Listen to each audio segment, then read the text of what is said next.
Le baccalauréat est un passeport et non un visa, avait dit un sage. Le bac, voilà qui ne suffit plus pour garantir une bonne formation supérieure. Nous ouvrons ainsi une analyse sur la qualité de la formation universitaire et professionnelle au Sénégal.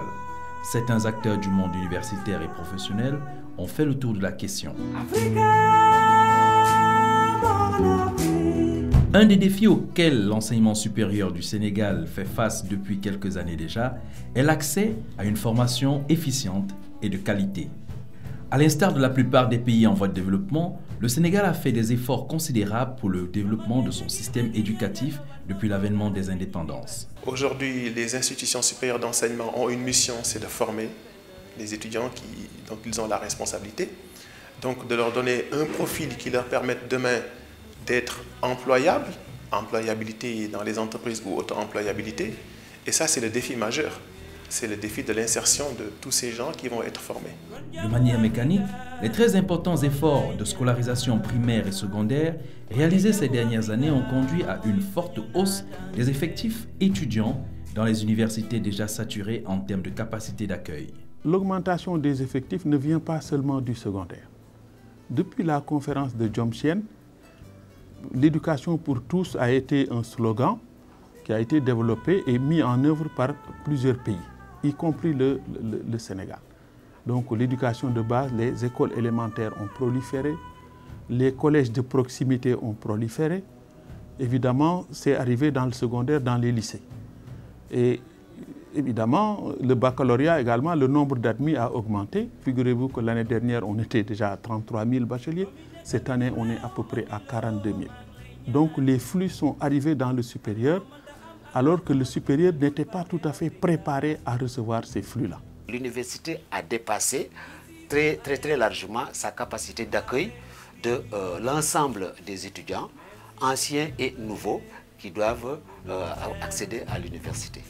La forte progression des effectifs liés au taux de croissance du nombre de bacheliers n'a pas été suivie par une croissance conséquente des infrastructures d'accueil et des personnels au sein des universités et autres établissements d'enseignement supérieur, en dépit d'un accompagnement des acteurs du développement à la tête desquels l'État du Sénégal. Nous avons connu une croissance fulgurante du nombre de bacheliers.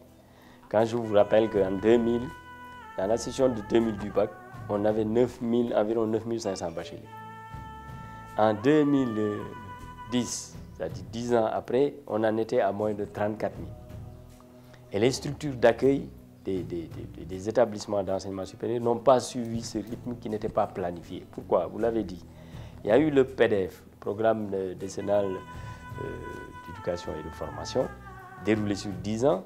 Ce programme a multiplié le TBS d'une manière fulgurante au niveau de l'élémentaire et donc au niveau du moyen secondaire général. Et le Sénégal a construit plusieurs lycées, plusieurs collèges dans ce programme-là, où des milliards ont été dépensés pour cela. Ça s'est ressenti au niveau supérieur, c'est-à-dire au niveau de la demande d'accès, vous l'avez dit. Et cette demande n'avait pas été programmée. L'ampleur précise de ce choc estudiantin reste incertain. À moyen terme, le nombre de bacheliers a par exemple augmenté de près de 30% en 2010, un chiffre plus élevé que prévu, et les acteurs ne se sont pas préparés à des changements de grande ampleur sur le plan des infrastructures et des équipements scientifiques.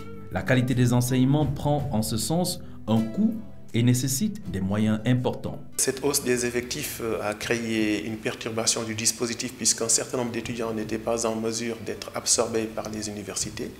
Et il a fallu élaborer donc, au niveau gouvernemental des stratégies pour les adopter, les absorber. C'est ainsi que les institutions supérieures d'enseignement privé ont été mises en contribution. Maintenant, il y a un certain nombre de mesures qui ont été déroulées. Et cette hausse, elle est là. Il faut la gérer parce qu'elle peut être porteuse, comme je l'ai dit tout à l'heure, de beaucoup d'opportunités pour notre pays. Il faut des moyens à cette qualité et ces moyens sont des moyens humains avec les ressources, sont des moyens matériels et des moyens financiers en particulier. Donc c'est pour la qualité plutôt que la quantité. Et pour la qualité, cette qualité doit intervenir, doit être focalisée sur les enseignants et sur également la masse d'étudiants que nous devons recevoir dans les universités. Le Sénégal a fait de l'éducation une de ses priorités pour favoriser son développement socio-économique. et les cadres législatifs et réglementaires ont beaucoup évolué pour accompagner cette volonté politique. De nouvelles réformes institutionnelles importantes ont été menées dans l'ensemble du secteur, à l'image de l'approche par compétences et du système LMD, licence master doctorat, progressivement étendu depuis 2011. C'est dans ce contexte qu'a été édicté les contrats de performance pour les universités publiques conclus en août 2012 avec les bailleurs, véritable feuille de route des réformes des universités. Il y a aujourd'hui, dans le cadre de la réforme, deux éléments majeurs. C'est d'abord le contrat de performance que le ministre a signé avec les universités depuis 2 ans, avec l'appui de la Banque mondiale, qui va à terme donner pour chaque université un peu moins chaque année. Au total, dans les 4 ans, 5 ans que le projet va durer, il y a des universités qui auront un peu plus de 5 milliards, 8 ou 9 pour le cadre, pour les infrastructures et les équipements.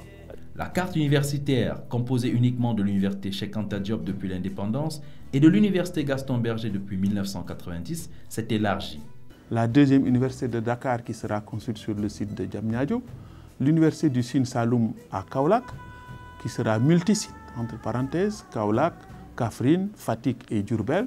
Nous envisageons également d'avoir une université dédiée aux mines et à la géologie qui sera érigée à Tambacounda et qui va polariser Kédougou et Bakel. Nous envisageons aussi d'avoir des antennes d'universités déjà existantes. Par exemple, l'université de Ziguinchor va avoir une antenne à Kolda et une autre à Sédhiou. L'université Gaston Berger de Saint-Louis va ouvrir une antenne à Géoul, dans la région de Louga, mais va également avoir une antenne à Matam. Au rythme où les bacheliers arrivent dans l'enseignement supérieur, les constructions vont avoir du mal à suivre automatiquement. C'est pour cela que d'ailleurs, nous avons mis en place l'université virtuelle du Sénégal. Pour cette première année, l'université virtuelle démarre avec ce que nous appelons la commande gouvernementale. L'université virtuelle est la dernière née des universités publiques au Sénégal. Elle a pour ambition d'offrir une alternative crédible, pérenne, de qualité avec un accès équitable pour tous les étudiants. Notre dispositif a une technologie telle aujourd'hui que l'étudiant qui fait du droit doit maîtriser un certain nombre de technologies, en particulier les technologies de l'information et de la communication. Il y a tout un ensemble de prérequis qu'il doit avoir. Ce qui fait que déjà à sa sortie, notre étudiant aura non seulement les compétences du cœur de métier, mais en plus tout un ensemble de compétences annexes en termes d'appropriation des TIC.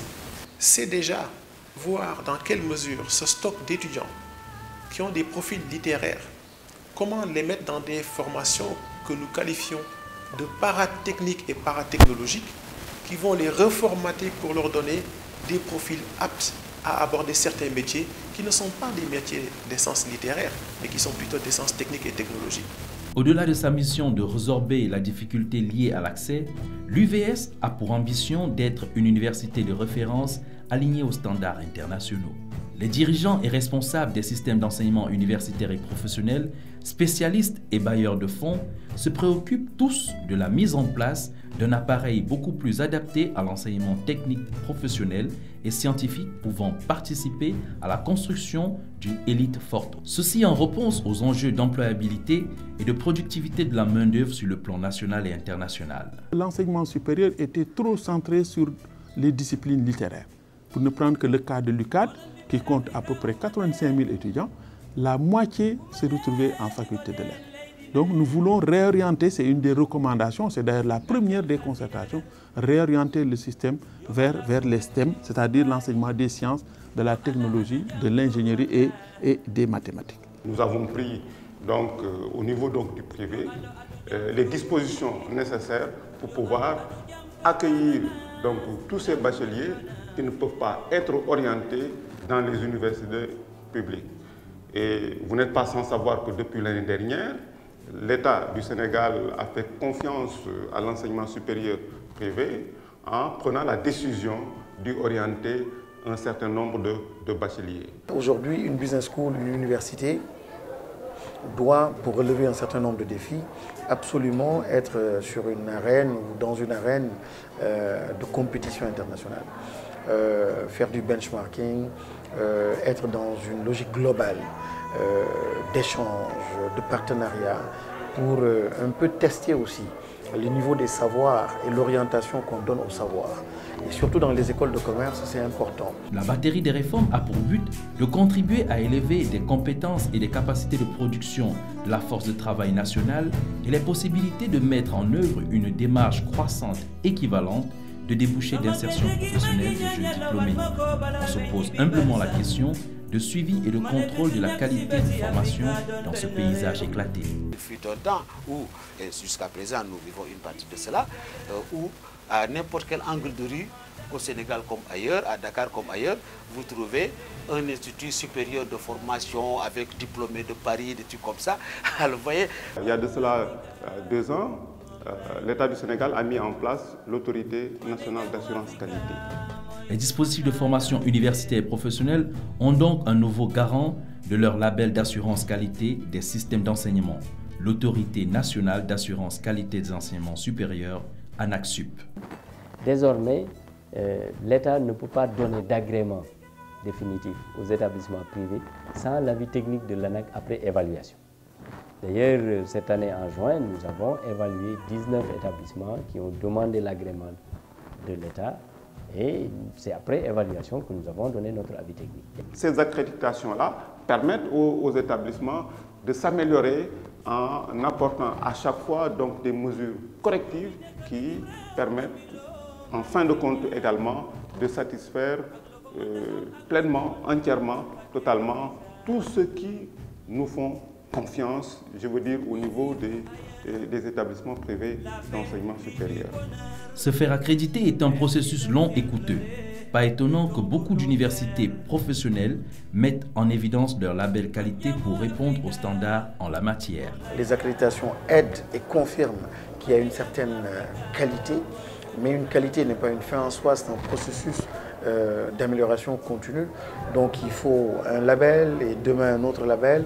Aujourd'hui, nous avons franchi des étapes extrêmement importantes. Nous avons quitté l'espace national pour nous situer dans un espace international. Nous sommes en compétition avec d'autres grandes écoles de commerce, d'autres universités, dans la recherche d'accréditation. Au niveau des cursus professionnels, afin de rapprocher les diplômes et les qualifications des besoins de l'économie en particulier, et en adéquation avec les plans de développement dans le milieu de l'entreprise, de nombreux programmes de licence et de master ont été professionnalisés. Cette démarche permet de faire face aux exigences de performance en matière d'innovation, de qualité et d'efficacité des enseignements, mais surtout de technologie avec l'utilisation des TIC, lesquels sont indispensables en matière d'enseignement, de professionnalisation des formations et d'ouverture sur le monde. Le LMD demande de professionnaliser au maximum les licences. Et cette professionnalisation passe évidemment par une liaison étroite avec le monde socio-économique. Le système LMD est devenu le référentiel de formation obligatoire, aussi bien pour le public que pour le privé. Et c'est un référentiel qui permet de régler 2 difficultés qui étaient là depuis des décennies. La première difficulté qui était liée à l'intégration au niveau sous-régional et au niveau international, c'était la comparabilité des diplômes. Donc nous allons entrer dans un système mondial où le référentiel d'acceptabilité, de reconnaissance mutuelle des diplômes était partagé. La vraie mesure de la qualité d'une business school, il faut la mesurer à partir en fait du PIB même et du nombre d'entreprises créées. C'est à ce niveau-là qu'on doit mesurer la performance de nos organisations. Mais écrire sur ces plaquettes qu'on est labellisé, qu'on est EKIS, qu'on est ANAQ, n'a pas vraiment de sens pour une vraie business school. La vraie mesure, le vrai indicateur, c'est le nombre d'emplois créés et surtout donc les emplois obtenus donc par les étudiants qui sont formés. La politique de formation adoptée au Sénégal a pour but de mettre en place un système d'enseignement moderne. Cette politique, qui a mobilisé des moyens énormes pour le développement des ressources humaines, trouve sa justification dans le rôle positif que joue l'éducation dans le développement, dans la contribution à la croissance économique, l'amélioration du rendement, l'augmentation de la productivité que par l'ascension sociale qu'elle permet aux individus. Nous vivons véritablement deux nouvelles ères, l'ère du numérique et l'ère du green business. C'est une réalité. Encore une fois, l'école du futur est rattrapée par ce numérique-là. Le professeur doit changer d'approche pédagogique. Il est devant des étudiants qui maîtrisent Google, qui ont dans leur tablette tous les savoirs dispensés ou dits, ou tous les cours disponibles donc, par rapport à cette matière. Lui, il doit apprendre autrement, enseigner autrement, animer autrement. Il devient un animateur, mais pas quelqu'un qui est là pour transmettre dans un seul sens le savoir. Notre leitmotiv, ça va être mieux éduquer, mieux enseigner, professionnaliser nos enseignements, assurer de bonnes conditions d'études à nos étudiants à travers les cités universitaires qui vont être améliorées. Vous avez vu à l'UCAD, nous sommes en train de détruire les vieux bâtiments d'hébergement pour en construire de nouveaux. Nous allons également assurer la paix et la sécurité dans les universités. D'où l'idée d'avoir cette police universitaire qui sera une police essentiellement administrative mais qui va assurer la sécurité. Mais également nous envisageons au niveau du supérieur de revenir à l'éducation. Parce que jusqu'ici le supérieur ne faisait qu'enseigner. Mais il faut éduquer. Si on revient à l'éducation, et éduquer étymologiquement signifie donner à la personne sa place dans la société. Donc nous allons aider nos étudiants à devenir de futurs bons citoyens.